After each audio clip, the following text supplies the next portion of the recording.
Now, the Antichrist is referred to in Scripture in 4 different ways. We could say there are 4 aspects in which the Bible talks about the Antichrist. And this is why we get confused over the issue of the Antichrist, because we don't understand these aspects. So this is very important. First of all, the Antichrist is synonymous with the last days world empire or his kingdom. The Bible could be talking about the beast, talking about the empire, or talking about the beast and talking about the individual, or talking about the beast and talking about both of them.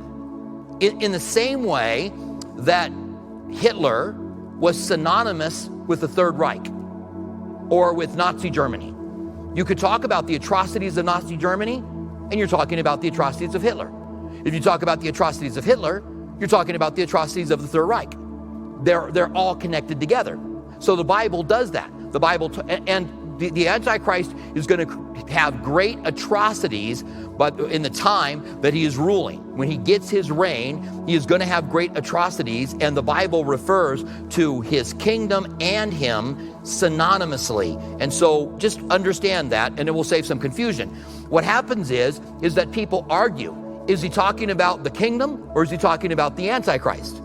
When in reality, he's talking about both of them. They're both being brought up. He's not just talking about one or the other.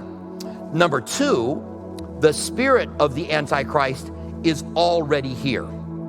The Antichrist may be alive, but the spirit of the Antichrist, you and I run into all of the time.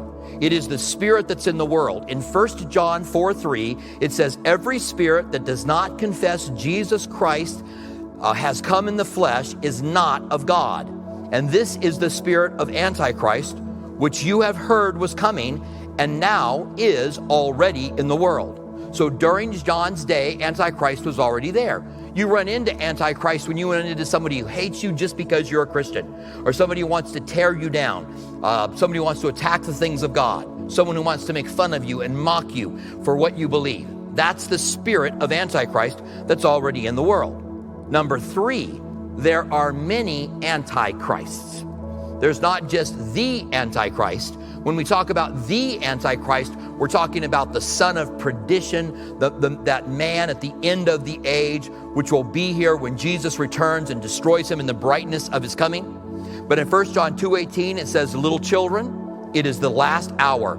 And as you have heard, the Antichrist is coming. Even now, many antichrists have come, by which we know that it is the last hour.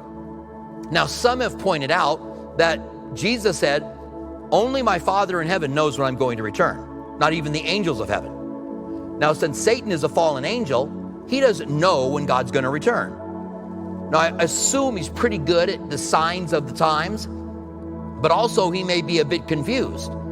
And it could be, and this has been suggested, whether or not it's true, I don't know, but that he has someone waiting in the wing, or he is moving in the lives of powerful people, putting them into a position that if the last days comes, he's got somebody ready to possess and to enter into that situation.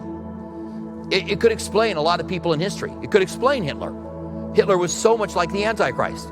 If you were alive during the days of World War II, or maybe you were, I guess, possible?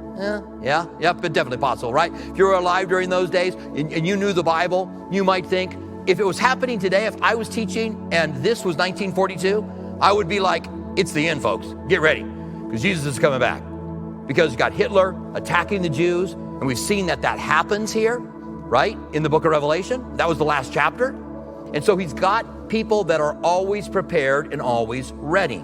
Now, there's not a passage that tells us that, but the thinking is that he doesn't know when it's all going to happen, but God does. God knows exactly who that man is going to be and who that Antichrist will be. So there are many antichrists. Finally, there will be an ultimate Antichrist. There will be that final man that will take the role of the one who stands and tries to be exactly like Christ. 2 Thessalonians 2:3-4 says, let no one deceive you by any means, for that day will not come unless the falling away comes first. Somebody had told the Thessalonians that they were in the tribulation period.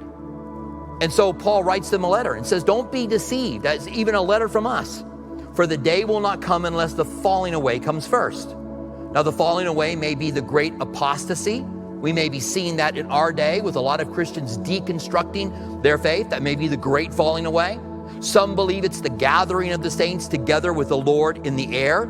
The word is apostasia. It could also mean gathering, or leaving. So some believe that that's what the great falling away is. But then it says, and the man of sin is revealed. Now, it doesn't say the man of sin has to come first before the tribulation period. It says the man of sin will be revealed. In other words, if you're in the tribulation period, then you're going to know who the Antichrist is. So the people will tell me today, well, we're in the tribulation period. There are people that believe that the tribulation period started in 2017 because of the sign of the woman in the sky. We talked about that in chapter 12 as well. And they have events that they talk about being events in the book of Revelation. The problem is, who's the Antichrist? Don't tell me Biden. Don't tell me Trump. Okay? These are the political leader, right? The Antichrist is a political leader. But who fits the bill of the Antichrist?